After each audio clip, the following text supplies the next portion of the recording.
अगर तुम्हारे माँ बाप ने कोई गलती की भी थी, चलो मैं मान भी लूँ।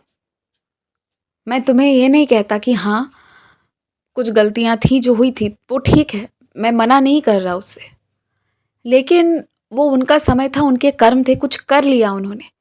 कुछ आपस के बहस, कुछ आपस के ऐसे मसले थे जिसे सुलझाने के चक्कर में अगर उन्होंने तुम्हें ठेस पहुँचाया, जिसका तुम्हारे मन में वो बात घर कर गया है, वो बात रह गई है, आए दिन वो बात याद भी आती है ना, तो भी अपने माता पिता का सेवा करना तुम्हारा धर्म है। उन्होंने जो भी किया, जो भी परेशानी झेली, पर तुम्हें अच्छा घर दिया। तुम्हें रहने की, खाने पीने की, इन चीज़ों की कभी कमी महसूस नहीं होने दी। तुमने जब जिद किया, जो चाहा, तुम्हारे लिए वो उपलब्ध कराया। मैं मानता हूं कुछ कारणों से तुम्हें ऐसा लगता है कि तुम्हारा बचपन खराब हुआ, परंतु उस वक्त ना, तुम उन चीज़ों को जो झेल कर आगे आए हो, वही तुम्हें इतना मजबूत बना दिया है कि आज तुम्हें फर्क नहीं पड़ता है कि कौन क्या बोल रहा है, कौन तुम्हारे लिए क्या सोच रहा है। तुम निडर होकर काम करते हो, निडर होकर जीते हो। वो इसी कारण कि वो परिस्थिति उत्पन्न हुई थी। और एक बात कहूं, यहाँ जो भी होता है ना, उसका जिम्मेदार कोई इंसान नहीं होता, मैं होता हूं हर एक चीज का जिम्मेदार।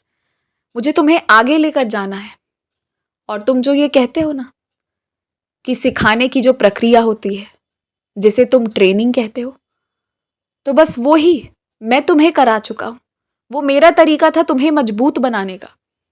तुम्हारे माँ बाप की कोई गलती नहीं है।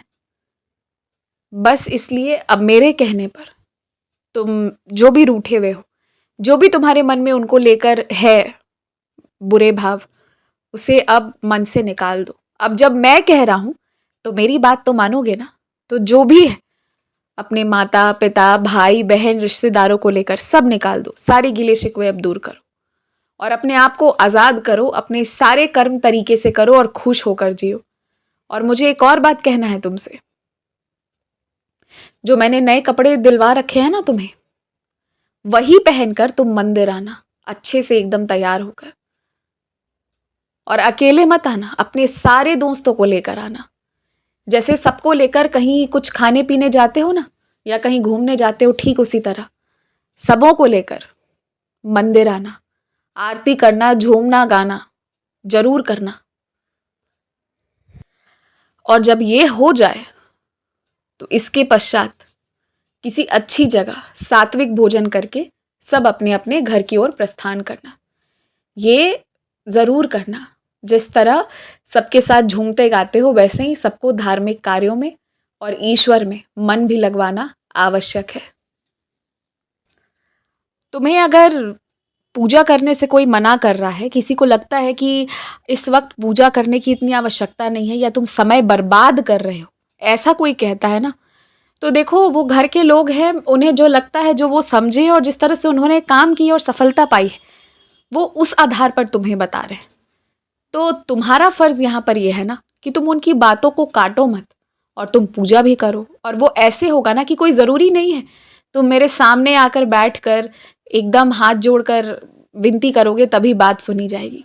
मन में, सोने से पहले या सुबह उठकर नहाने धोने के बाद मानसिक रूप से जाप करो, मानसिक रूप से मेरा ध्यान करो, मन से मेरा ध्यान करो और सीधे शिरडी पर ध्यान लगाओ। अगर कर सकते हो ना तो ये करो। फिर जो ऐसी तुम पूजा करोगे ना, इसमें जो तुम्हें फल मिलेगा, इसमें जो तुम्हें अनुभव होगा, वो 10 गुना ज्यादा होगा जो तुम्हें अभी होता है सामने बैठकर करने से। यकीन मानो। और इस साल कुछ लोगों को मेरी सच्चरित्र बांटना, परंतु वैसे लोगों को बांटना जिनके पास एक भी सच्चरित्र नहीं हो मेरी। और उनसे बस इतना कहना, हो सकता है कुछ लोगों का मेरे ऊपर विश्वास हो और उसमें से कुछ लोगों का नहीं होगा, पर तुम्हारे कहने पर वो मेरी सच्चरित्र जरूर पढ़ेंगे। और उनसे कहना जरूर कि वो पढ़ें, उसका पारायण करें। बाद बाकी जो भी होना है वो उसको पढ़ेंगे या उसे बस रखेंगे एक ग्रंथ के तौर पर, ये उनकी मर्जी होगी। पर तुम ये सेवा जरूर करना। इस माध्यम से कई जीवन को रोशनी प्रदान करोगे। तुम हर साल ये सेवा एक बार तो जरूर करो। मेरी सच्चरित्र का प्रबंध हो जाएगा कहाँ से कैसे आएगा और किन लोगों को जाएगा, ये सारे इंतज़ाम हो जाएंगे। चिंता मत करो, खुश रहो।